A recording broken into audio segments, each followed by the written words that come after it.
Hello students, today we will discuss the Newton's equation of motion by graphical method. Graphical method से हम Newton की तीनों equations को solve करेंगे। इसके लिए हम वेलोसिटी टाइम ग्राफ डिनोट करते हैं। वेलोसिटी टाइम ग्राफ में एक्स एक्सिस पे हम लेते हैं टाइम और वाई एक्सिस पे लेते हैं हम वेलोसिटी। अब इसमें सबसे पहले हम ग्राफ कैसे फॉर्मेशन करेंगे। ये हमारे पास वाई एक्सिस है, वाई, और ये क्या है, एक्स एक्सिस है। ये हम मैथमेटिक्स में भी पढ़ चुके हैं। ये एक्स एक्सिस है, ये वाई एक्सिस है। वाई एक्सिस पे हम लेंगे वेलोसिटी और एक्स एक्सिस पे हम लेंगे टाइम, राइट। एक्स एक्सिस पे लेंगे टाइम और वाई एक्सिस पे लेंगे वेलोसिटी। ये है अपने पास। अब जो है कोई व्हीकल जो है पीछे से मूव करता हुआ आ रहा है। जैसे मैंने कल तुम्हें बताया था कि पीछे से कोई व्हीकल आता है तो हम उसके इनिशियल पॉइंट पे, ये हो गया हमारे पास initial point, right.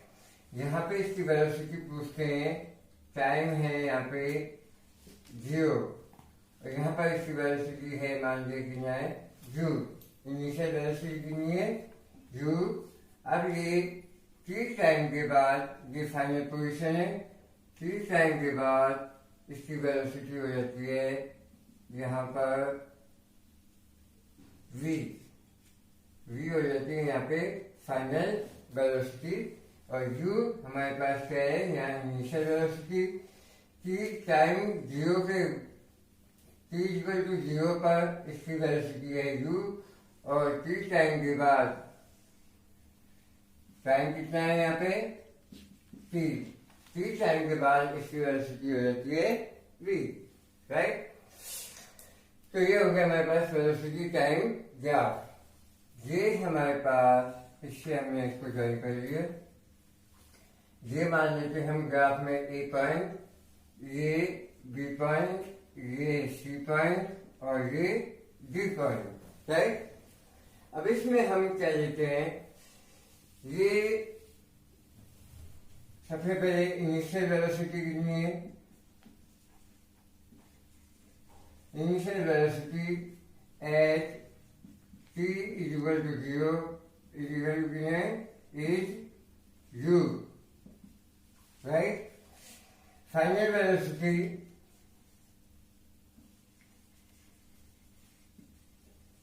at t = t is कितनी है, v, ठीक है। v velocity, final velocity, initial velocity, u, timing कितना हो गया मेरे पास, t। यहाँ 0 है और यहाँ पे टाइम कितना है, t है। अब इसमें हम सबसे पहले ये एंगल मान लेते हैं हम, कितना है, थीटा। ये आप ट्रिग्नोमेट्री में, जब मैथमेटिक्स में ट्रिग्नोमेट्री पढ़ोगे तो उसमें काम आएगा। ये एंगल को हम मोस्टली रिप्रेजेंट करते हैं थीटा से। इसको बोलते हैं, इसको यानी कि बोलते हैं थीटा। एंगल को किसे रिप्रेजेंट करेंगे हम, थीटा। अब इसमें हम न्यूटन की फर्स्ट इक्वेशन ऑफ मोशन को सॉल्व करेंगे। Newton's first equation of motion. Newton की फर्स्ट इक्वेशन ऑफ मोशन क्या होती है। अब इसमें क्या है कि जो स्लोप है, ये जो स्लोप बन रहा है, ये स्लोप जो है एक्सेलरेशन के इक्वल होता है in velocity time graph. So slope of path is equal to acceleration of body. जो ये स्लोप है वो क्या कहलाएगा? Acceleration of body. अब स्लोप को हम रिप्रेजेंट करते हैं, स्लोप इसको रिप्रेजेंट करते हैं हम tan थीटा। किसे रिप्रेजेंट करेंगे हम? tan थीटा से। और tan थीटा की वैल्यू होती है अपने पास perpendicular upon base, right. Slope क्या है? ट्रायंगल में होता है, तो इसमें जो हमारे पास स्लोप है वो tan थीटा होगा और वो किसके होगा? इक्वल होगा परपेंडिकुलर अपॉन बेस। और ये क्या होगा? एक्सेलरेशन। एक्सेलरेशन स्लोप के इक्वल होगा। स्लोप को रिप्रेजेंट करते हैं हम tan थीटा से, और ये जो tan थीटा की वैल्यू होती है वो होती है परपेंडिकुलर अपॉन बेस, राइट। अब हम इन ट्रायंगल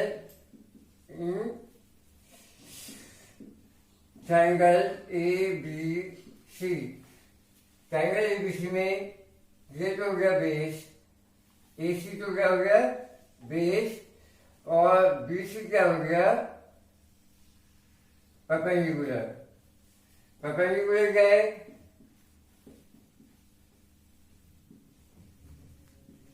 क्या है? BC, right. अब इसकी वैल्यू कैसे निकालेंगे? BC की वैल्यू देखो बेटा, यहां से यहां तक इसकी वैल्यू है U, और यहां से यहां तक इसकी वैल्यू है अपने पास V। तो V में से U को माइनस कर देंगे, यहां से यहां तक क्या है? V, और यहां से यहां तक क्या है? U। तो V में से U को माइनस करेंगे तो ये हो जाएगी अपने पास BC की वैल्यू। और यहाँ पे टाइम है अपने पास t, और यहाँ पे कितना है? 0। तो ये AC की वैल्यू कितनी हो जाएगी? 3 - 0 दैट इज t, ठीक है। तो BC की वैल्यू क्या हो जाएगा अपने पास? V - U, और बेस कितना है अपने पास? AC, इसकी वैल्यू हो जाएगी अपने पास 3 - 0 दैट इज t। तो एक्सेलरेशन की वैल्यू क्या हो जाएगी? A is equal to V minus U upon T, V is equal to U plus AC हो जाएगा। U को हम राइट साइड में ट्रांसफर कर देंगे। तो इस तरह से अपने पास न्यूटन की फर्स्ट इक्वेशन ऑफ मोशन आती है, राइट। आप इसको एक बार स्क्रीनशॉट ले लीजिए।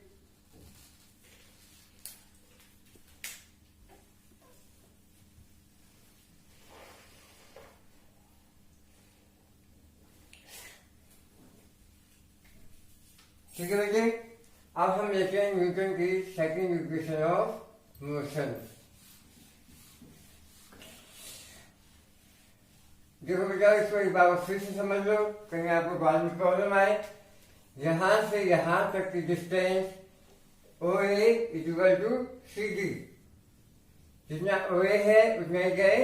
CD है U, राइट। और यहां से यहां तक की डिस्टेंस क्या है? V। V कितनी है अपने पास? ये G है, ये B है। BG इज इक्वल टू क्या हो जाएगा? V, और CD इज इक्वल टू क्या हो जाएगा अपने पास? U। तो ये हो जाएगा V - U, ठीक है। ये हमारे पास T है, तो ये भी क्या हो जाएगा? T, क्योंकि ये एक रेक्टेंगल है जिसमें अपोजिट साइड्स इक्वल होती हैं। अब हम लेते हैं न्यूटन की second equation of motion. Newton's second equation of motion. Newton की सेकंड इक्वेशन ऑफ मोशन में क्या लेंगे हम? इसका एरिया निकालेंगे। ट्रेवल डिस्टेंस, ट्रेवल डिस्प्लेसमेंट जो होगा वो किसके इक्वल होगा? Area between x-axis and slope. Area between x-axis and slope. यानी कि ये जो टोटल एरिया है वो केवल डिस्प्लेसमेंट के इक्वल होगा। तो ये अपना एक तो ये एरिया हो गया ट्रायंगल, और ये क्या हो गया रेक्टेंगल। तो इसमें हो जाएगा अपने पास S equal to area of rectangle, कौन सा है OACD, plus area of triangle क्या हो गया ABC, राइट। तो ये हमारे पास दो फिगर है, एक तो हो गया रेक्टेंगल OACD और दूसरा हो गया ट्रायंगल ABC।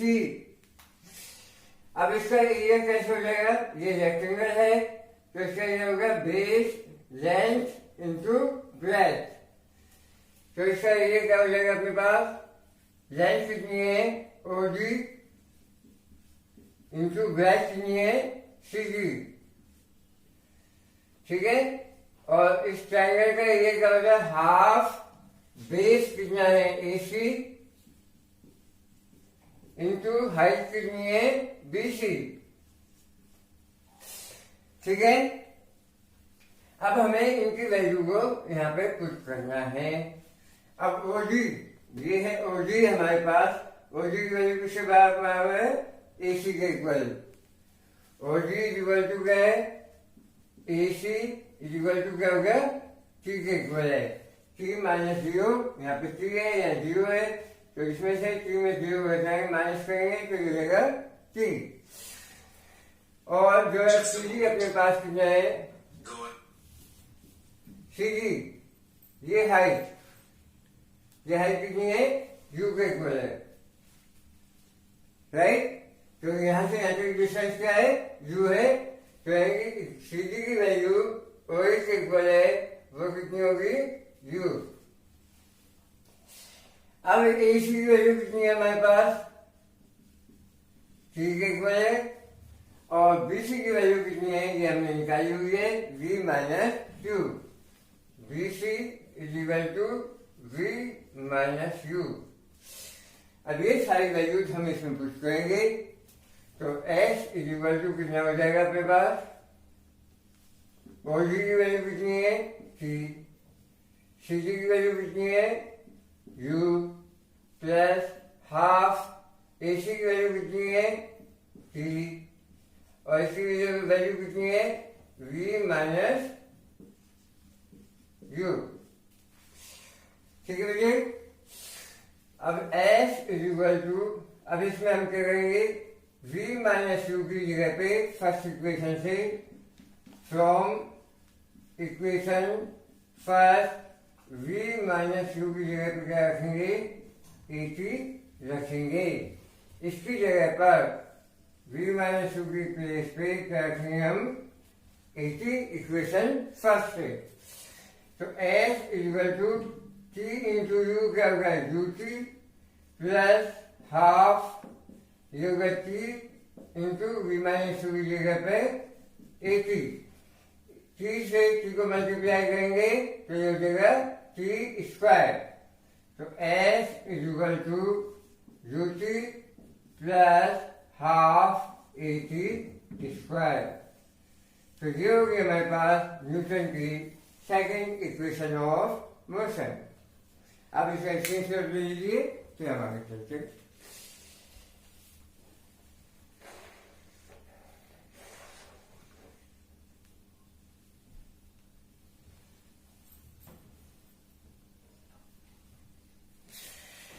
ठीक है बेटा, अब जब हम आते हैं Newton third equation of motion, Newton की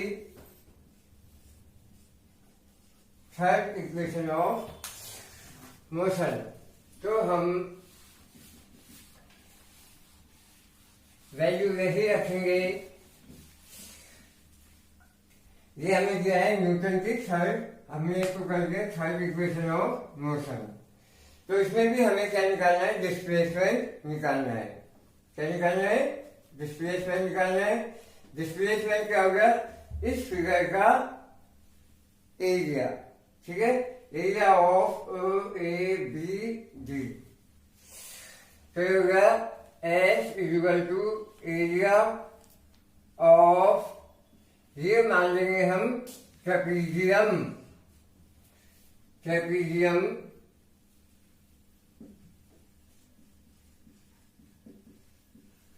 कौन सा होगा, O A B D, trapezium क्या मान लेंगे, इसको ट्रेपीजियम मान लेंगे। अब इस फिगर को अपन न्यूमेरिकल कर लेते हैं, तो ये हो जाएगा अपने पास, ये हो गया डी, ये हो गया बी, ठीक है, और ये हो गया अपने पास ओ, थोड़ा सा आगे बनाता हूं, ये हो गया ओ डी, ये हो गया अपने पास ए, ठीक है, ये सी हो गया, और इसको जो है हम, इसको हमने जो लिखा दिया है, और ये हो गया अपने पास बी। तो अपने पास ये हो गया ट्रेपीजियम की शेप, ठीक है, जैसे हम प्रीवियस क्लासेस में स्टडी किया है, इसको हमने इसको रो लिखा दिया।